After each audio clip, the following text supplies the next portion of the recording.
and new to the environment, and this is a huge stressor for puppies to be able to get through, you know, being away from everything that's familiar to them. Now, she's having a bit of a hard time, but I don't want to interfere, because as long as I'm seeing some kind of movement, you know, the nose, the head, the body, then I know she's trying to push through it on her own, and it's a huge lesson for her, and it's something she'll remember. If I need to, I could engage her a little bit, you know, with body movement. Good, hello. What I don't want to do is coddle her. I don't want to give her too much affection. Just a little bit, so we can kind of greet each other, and then I'm going to help her become really comfortable in this space. Hi, what a sweetheart. So it's nice that she's looking around, trying to get her bearings. Very good. Very good, yeah.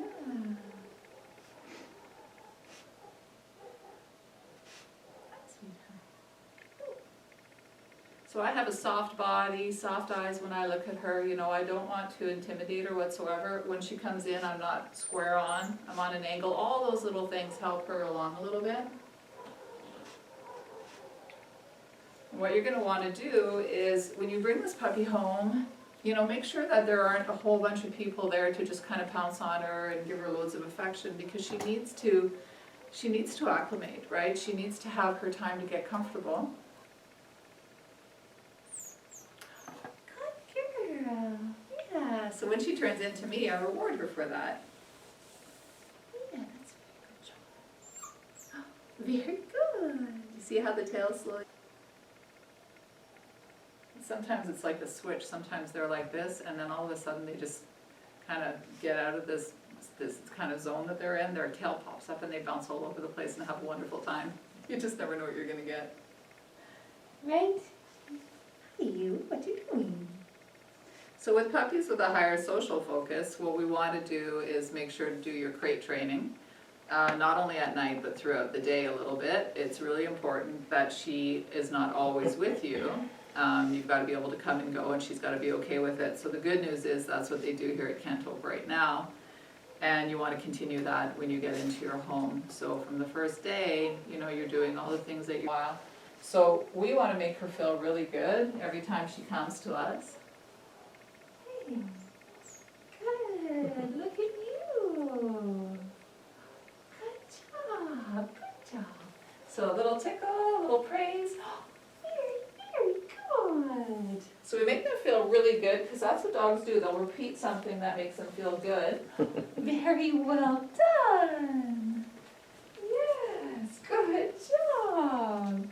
So she's just figuring out this little game. Nice thing is, if you play. Wow, what a superstar. Good job.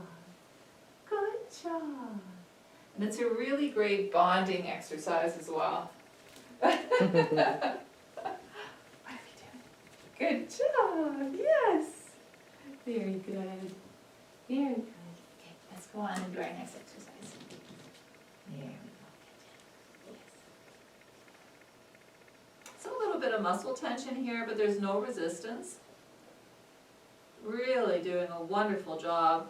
That shows us a nice level of patience and tolerance, and those traits are so important.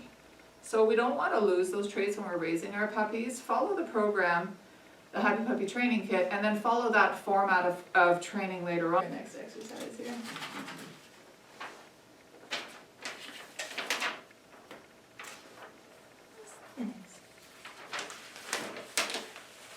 So a little bit unsure.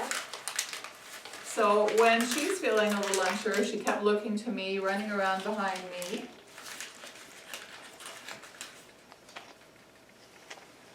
Good.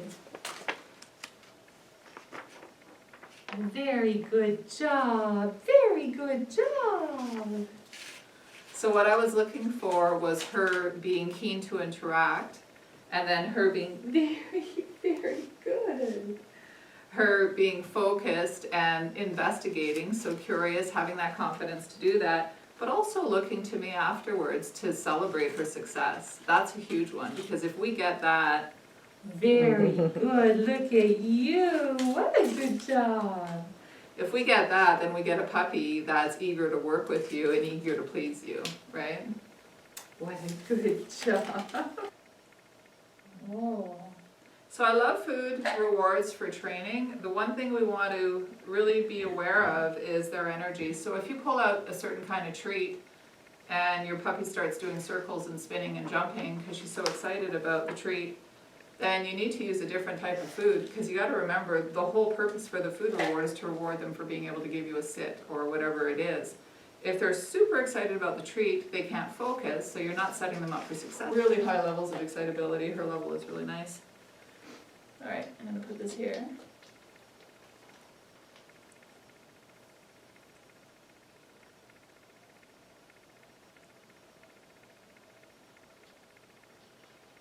Very good.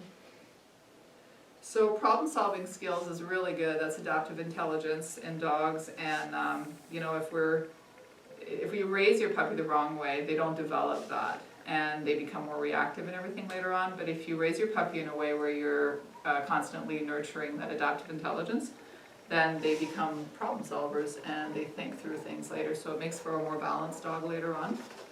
She's done really, really well. She got the obstacle out of the way, figured out how to do that.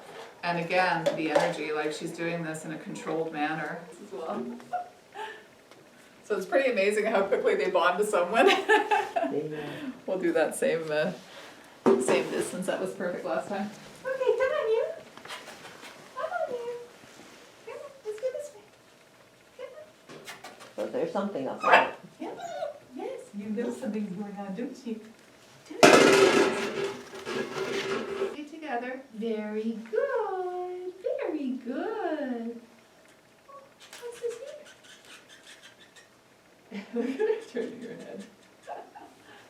What's that? Yes. What's this? Look. Good. Good job. Yes. Good girl.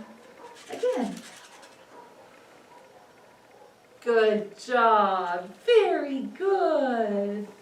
So that was a really good exercise, because that's part of socializing, is exposing them to something they've never seen before and then making sure that the outcome is good. So sometimes you have to break it down. You've got to make it fun, right? And then when you explore together and you keep rewarding those little steps that she's doing, then you end up with her, you know, bopping it at the end and really being part of it. So it's just perfect. And again, when you're doing that with your dog, you have the opportunity to do that with your puppy. It really increases that bond you have with your puppy again. So she's using her teeth on me a little bit right now. She's excited and having some fun.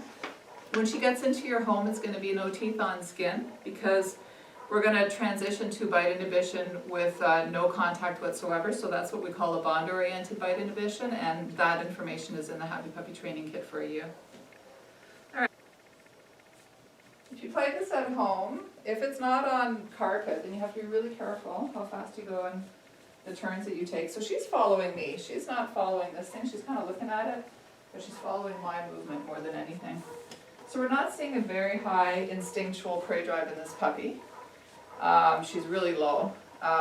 So when you consider that and you consider her high, sweet, hope you have fun with her. We're done.